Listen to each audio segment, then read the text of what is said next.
So we'll start with the easy question. Can you tell us your name and what it is that you do? I'm Richard Lerner, and I'm a professor at Tufts University. I hold the Bergstrom Chair in Applied Developmental Science, and I also direct an institute, the Institute for Applied Research and Youth Development. How did you get involved with the Institute for the Study of Human Flourishing? I first knew Nancy's work very well. She's a superstar in character development, character virtue, virtue epistemology. She's an Aristotelian, and so I study from a psychological standpoint character development, and so I've always been a big fan of her work, but didn't know her. I'd read her work. I actually did reviews of her applications to, or proposals to various publishers, and was wildly enthusiastic about her work. I also am a grantee of the John Templeton Foundation, and I also do consulting for them. And they sent me her proposal to look at for the University of Oklahoma Institute. And I had several ideas. I thought it was a great proposal, but of course, as an academic, you always have ideas for making it better. And the foundation thought that my ideas were good, and they passed them on to Nancy. She liked them. They said, is it okay if we tell her who wrote it? There was nothing negative or ad hominem. I don't write reviews like that in any event. So she began emailing me to say, how about this idea? What about this idea? Would you look at this? And then the foundation asked me if I would help her move to the next stage, sort of as a consultant to them. I did, and then Nancy asked me first to help her figure out program evaluation, and I said I'd be happy to do that. And then she said, would you be on our advisory board? And because I really had always wanted to travel to Norman, Oklahoma, it's one of the, Florence and Oklahoma are the two places I like most. Maui maybe third, but I said, sure, I'd love to do that. She said, great. When can you come out? And so my first visit, right now my only visit was, but we have others in the planning stage. My first visit was with Jen Urban, who's a professor at Montclair State and an expert in evaluation. And Jen and I went out for 2.5 days and worked with Nancy and her team about setting up an evaluation of the Institute. So what does that evaluation look like now? Because the Institute has been open for about a year. Yeah, around. Well, it's still in the formative stages. Jen has a developmental approach to evaluation. Many people incorrectly believe that the only way you evaluate something is through a randomized controlled trial. That's actually a very limited way of thinking about evaluation, and not that I'm against randomized controlled trials, they have their place, but they're just one arrow in the quiver. And they're certainly not the gold standard that people claim. So Jen talked about her model, which is called evolutionary evaluation, and Jen was my former student, so I'm a big fan of hers as well. So we are at the stage right now where we're still developing the ideas that the Institute will want to pursue in terms of both internal organization, but as well working with the communities that they're serving, and then fitting into a larger national set of similar institutes, in fact, international set of institutes that are trying to provide a vision for character development as well as programs to promote that vision. So how do you plan, I don't know if you know this, but how do you plan on taking the things that they are doing right now at the Institute, because you're here in like the Boston area. Right. How do you expand that out nationally? That's a really good question. So one of the other advisors to the Oklahoma Institute is Bill Damon from Stanford.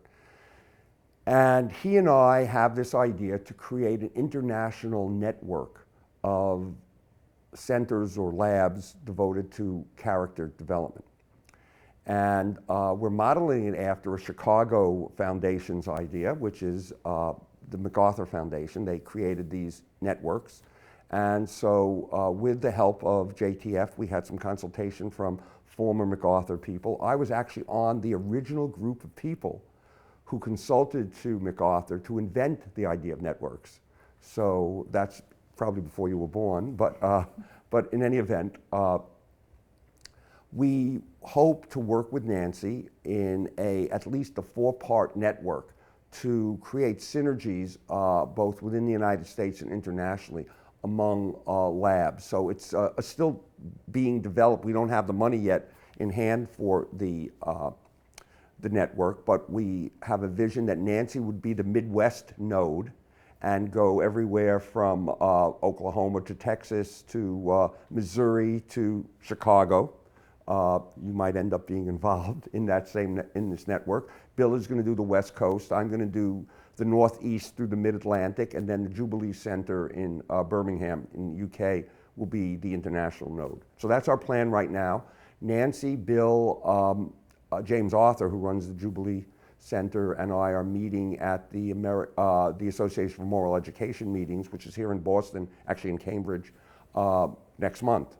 So we're going to have a long brunch to talk about these very next steps. So you're coming to me at the very beginning of the development of these ideas. Someone once defined collaboration as an unwilling act among non-consenting adults. It's very hard to collaborate, and Nancy, as do we all, have multiple levels of collaboration when we're running a university-wide entity. First, you have to collaborate within the university, and many universities are not set up for collaboration. Many universities have tubs on their own bottom. So arts and sciences and the medical school and the law school are not geared to marshal their resources to help another unit. So that's one challenge. Nancy also has the challenge. She has a very diverse community in Oklahoma. And it's not just Norman and Oklahoma City, it's the state and maybe even the region, because she's not that far from Texas, for example. So she has to figure out, what does collaboration mean for all the constituencies I want to serve? And then Nancy is a leader in the character development, virtue epistemology field. She straddles both social behavioral science and philosophy. And interdisciplinary collaboration is difficult. So that's her next step. And then she wants to work in this network, and we want her to work in this network because we couldn't imagine having a network without her in it. And so that's another level of collaboration. So this is going to be a difficult task, but if we really want to move the field of character development, character virtue development forward, if we really believe that character development is an essential facet of human development that makes for individual thriving or flourishing and creates young people who are invested in making their world better, then the opportunity we have is greater than the challenges of collaboration. So that's the tasks before us. Come back a year from now, see how we're doing. Is there, I guess, what besides collaboration, right? What do you think is the next largest obstacle for the success of the institute? Okay, so the key issue we have is theory-based measurement. As many developmental scientists who are studying character development that number is less than the number of different definitions of character development.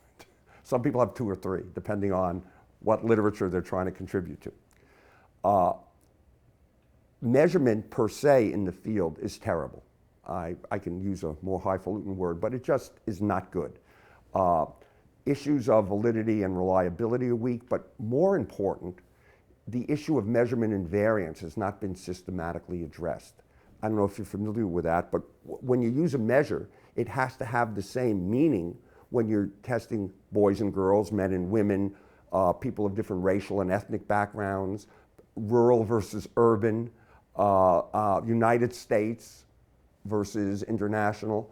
That's a difficult task, and it requires not only large numbers of participants, but also some pretty sophisticated statistical techniques. It's not been done. There was just in July 2016, the National Academies of Science had a first ever committee on the definition and measurement of character. And I was on that committee, and we had our conference in July of this year, 2016. And we had academics and practitioners.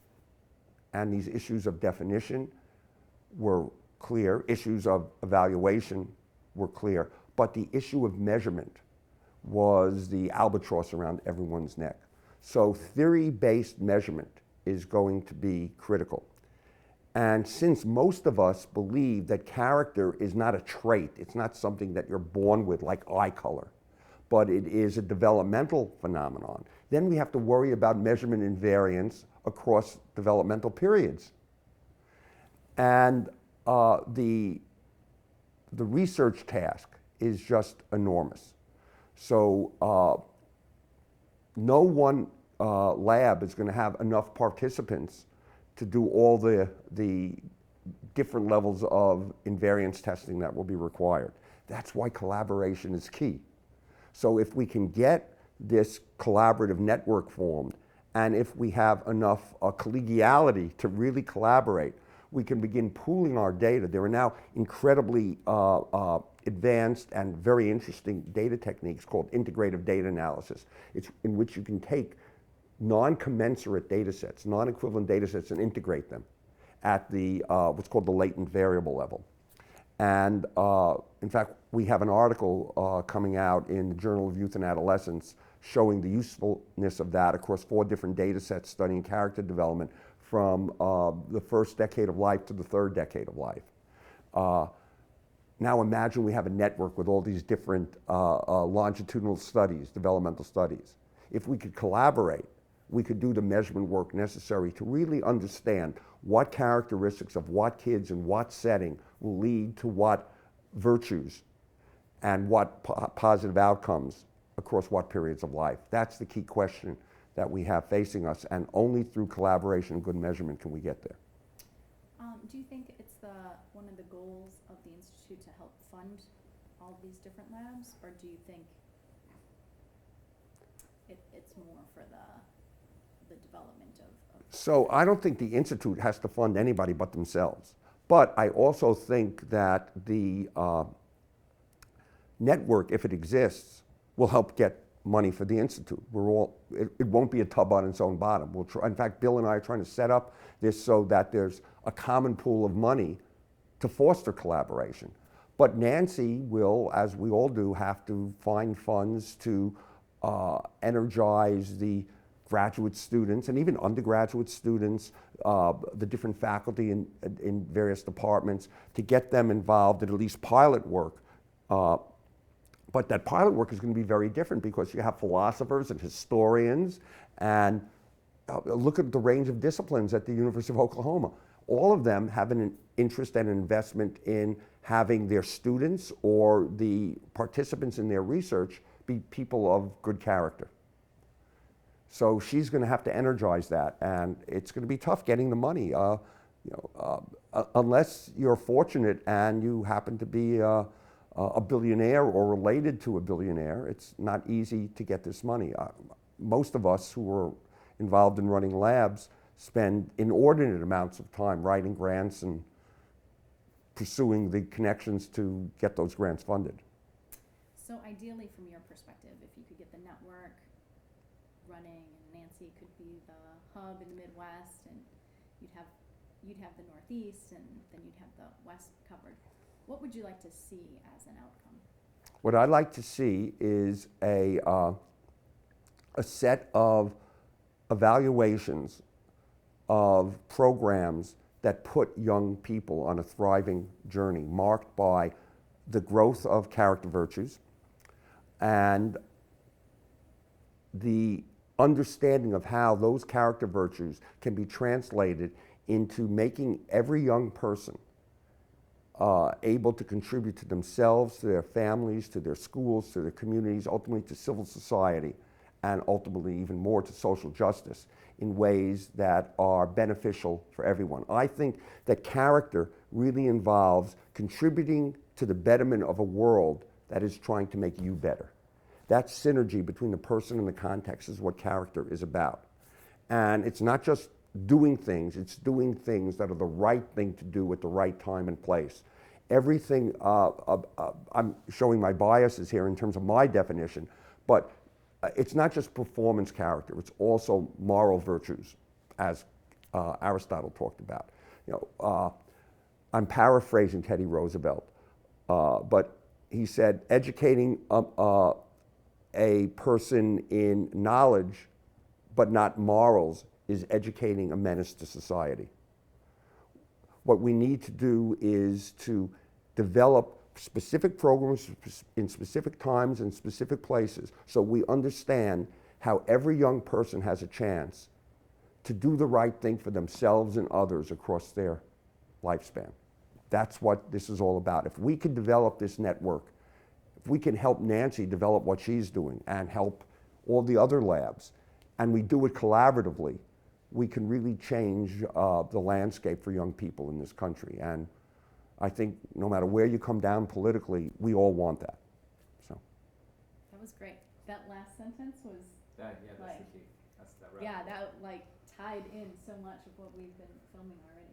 Well, I talk about this to my kids all the time. They don't listen to me. I'm amazing you listen to me. So. No, that is, and I love the fact that it's beyond political, right? And wherever you kind of fall. Yeah, who would disagree with that? Right. Right. And that's what I feel is so key right now. We need things that we can all agree on, and that's like. Yeah. Well, it's going to be hard. I mean, collaboration is hard. I mean, we just had the most poisonous political season in my lifetime. Yeah. And who knows what's going to happen, but we need to keep our eye on the next generation of kids who we all, whether you're an alt-right person or a Bernie Sanders supporter, we all want our kids to live lives that they'll thrive and make their world better.